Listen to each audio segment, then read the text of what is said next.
Ang pressure namin ni Bong at ni Juday ngayon is how to put up a very good and an enjoyable product. 5 producers ang lumagda nitong June 12 bilang kasunduan sa kanilang pagsasama-sama sa pelikulang Si Agimat, Si Enteng Kabisote at Si Mi, an official entry to the 2012 Metro Manila Film Festival. Ang nasabing producers ay ang Octo-Arts Films, Imus Productions, APT Entertainment, MZ Productions at GMA Films. Ang importante, mas malaki doon sa huli namin ginawa, no?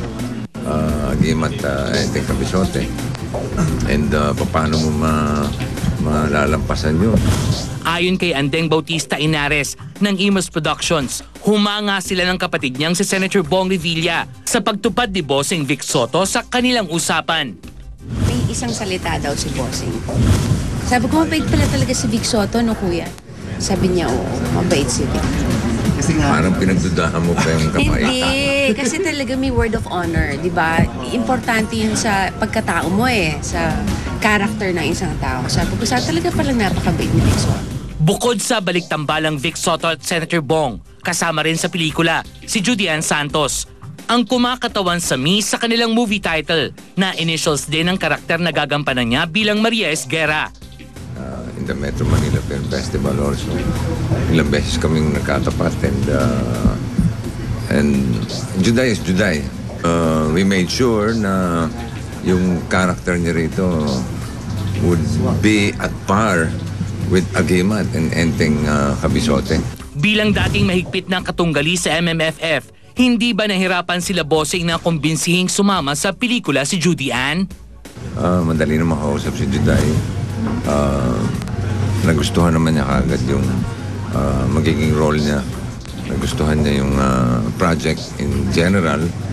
Hindi ba nakakaramdam si Bossing ng kaba na sa pagsasama-sama nilang tatlo ay kailangang mas tumabo sa takilya ang pelikula?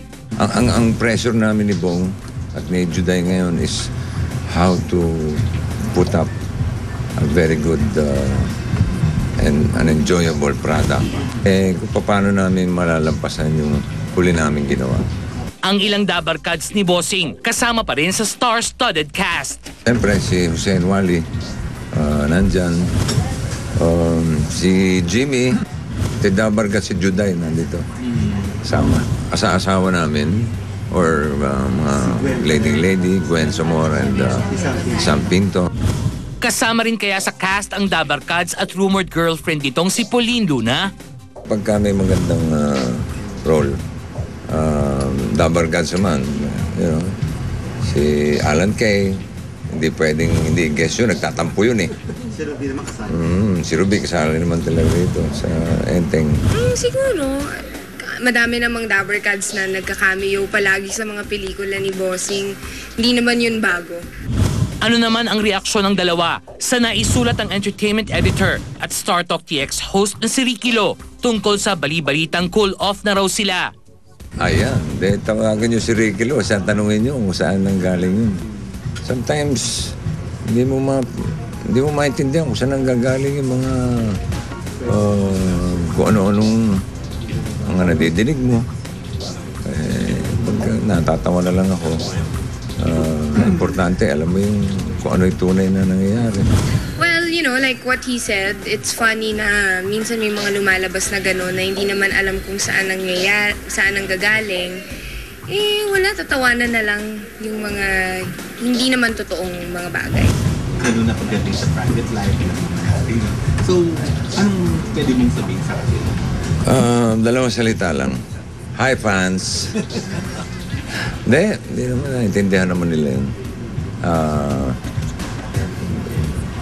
I don't think naman they would take it against me if I don't talk about it.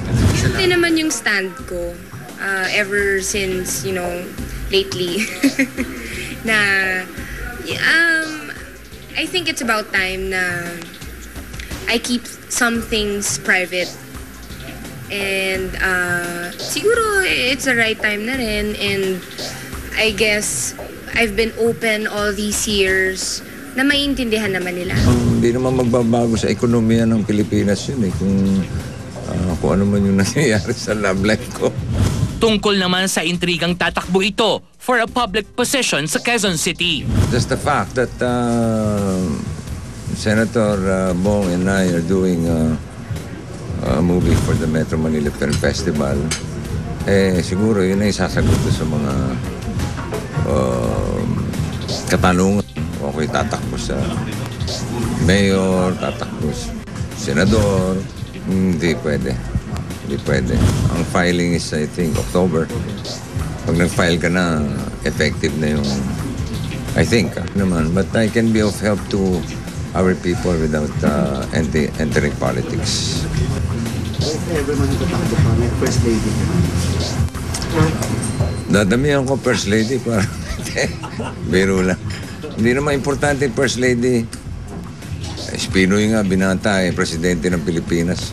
Pwede naman yung binata Higit sa pagiging kilalang ladies man, si Bossing ay isang ama rin. May expectations ba ang father of 4? Wala pa Incidentally, that's on the 17th. That's the birthday of my son, Vico. So I really don't know kung anong mga plano nila. Kung may plano sila magkakapatid. So I'll find out pagdating ng Sunday.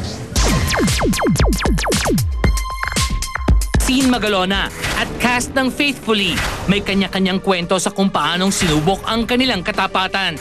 I've already lost the most important man of my life, in my life, my dad. So kahit sino pang mawala, there's a reason also for that.